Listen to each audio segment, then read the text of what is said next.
ಎಲೆ ಕುಮಾರನೇ ನಿನ್ನಗೆ ಬೇರು ಉಳಿದೆಲ್ಲಯ ಮಾನ ಪ್ರಾಣಗಳ ಉಳಿದಿರೆಯ ಅಡರ ಭಯದಿಯೋ ಇಳೆಯಲಿಂದು ಎಲೆ ಕುಮಾರನೇ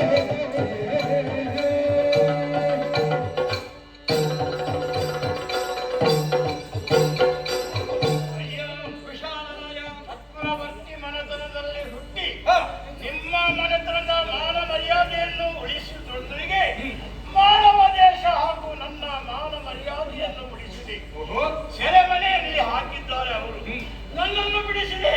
ಪುಣ್ಯಾತ್ಮ ನೀನು, ಪುಣ್ಯಾತ್ಮ ನೀನು, ಪುಣ್ಯಾತ್ಮ ನೀನು. ಅಯ್ಯ ಯಾಕೆ ಹೊಗಳಿಕೆ ಎನಲವೀತನೋ ಕದ್ಯವನೇ ನೀತೋ ಹೊಗಳುಗೆರೆ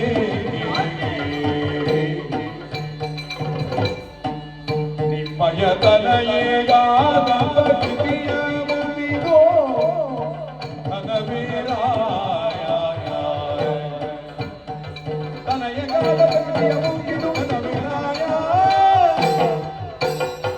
ಚಿಂತೆಗೈದ ಪರಾಧ ಮನ್ನಿದುದ ಇಂದು ವೈಶಾಲಿನಿಯ ಲಗ್ನವಾರ ಚಪ್ಪಲಿಂದಲೇ ಬೆಲ್ಲ ಕುಣೆಗಳನ್ನು ಗಣಪತಿಯೇ ಎನಲವೀಸಿದನಿಂದ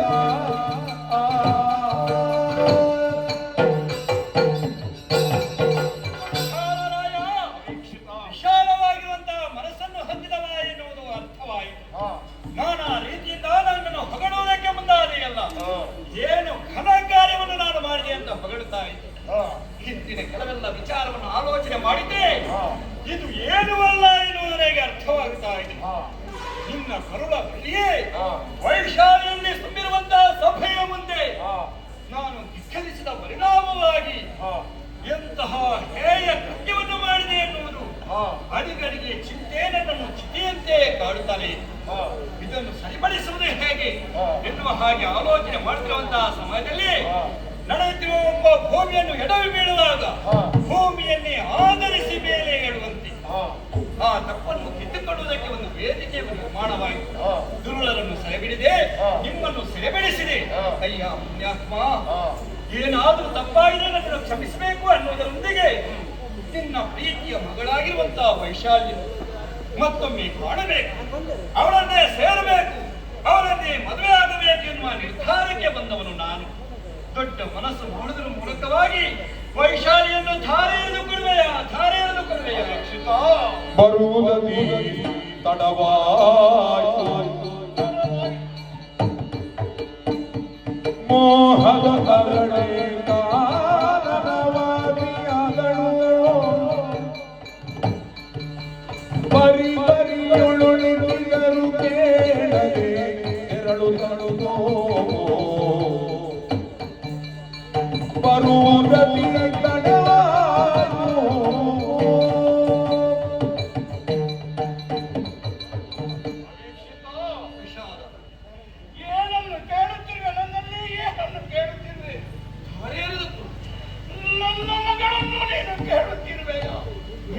ಅವಳ ವಿಷಯ ಏನೆಂದು ಹೇಳಲಿ?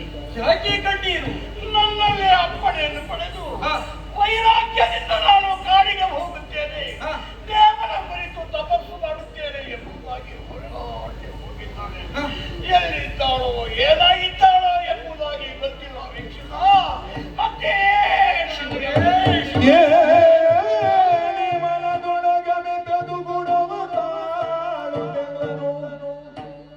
ನಿಮ್ಮ ಗುವರಿಯ ಬಾಳ ಕಿಡಿತಿದ ಆಪಿಯನಯ್ಯನು ಶಾಸ್ತಿಯಾಗಿರಲಿ ಬಾಲೆಯನು ಶೋಧಿಸುತ್ತ ತರದಿರೆ ಬಾಳಿನುದ್ದಕ್ಕೂ ಮದುವೆಯಾಗಿ ಜಾಲವಾದಲ್ಲಿರುತ್ತ ನೃಪನಿಗೆ ನಮಿಸಿ ಬೀಳ್ಗೊಂಡ ಈ ಮನದೊಳಗಮಿನದು ಗುಡವ ತಾಳುತ್ತಿರುವನು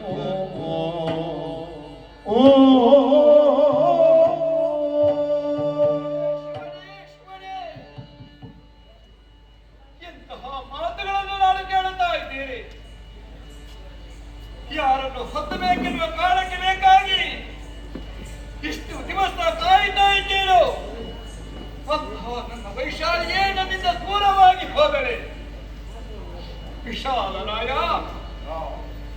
ವೈಶಾಲಿಯನ್ನೇ ಮದುವೆ ಆಗಬೇಕೆನ್ನುವ ಧ್ಯೇಯವನ್ನೆನಿಸಿಕೊಂಡವ ನಾನು. ಅವನೇ ಇಲ್ಲದ ಮೇಲೆ ಇನ್ನೇನು ಮಾಡಬೇಕು? ಹಾಗೆಂದು ಕಂಡವರನ್ನು ಮದುವೆ ಆಗುವ ಮನಸ್ಸು ನನ್ನದು ಅಲ್ಲ. ಹೃದಯ ಮಂದಿರದಲ್ಲಿ ವೈಶಾಲಿ ನೆನೆಸುವುದರ ಮೂಲಕವಾಗಿ ಅವಳೇ ನನ್ನ ಸತಿ ಎನ್ನುವ ಹಾಗೆ ನಾನು ಒಪ್ಪಿಕೊಂಡಿದ್ದೇನೆ. ನಾನು ಆಡುತ್ತಿರುವ ಮಾತನ್ನು ಸರಿಯಾಗಿ ಕೇಳಿಸಿಕು. ನಿನ್ನ ಮಗಳಾಗಿರುವಂತಹ ವೈಶಾಲಿನಿ ಎಲ್ಲೆಂದ್ರೂ ನಾನು ಹುಡುಕುತ್ತೇನೆ. ಅವಳನ್ನೇ ನಾನು ಮದುವೆ ಹಾಕಿ ವೈಶಾಲಿನಿ ಅಲ್ಲದೆ ಅನ್ಯರನ್ನು ಯಾವ ಕಾರಣಕ್ಕೂ ಮಕ್ಕಳಾಗಲಾರೆ.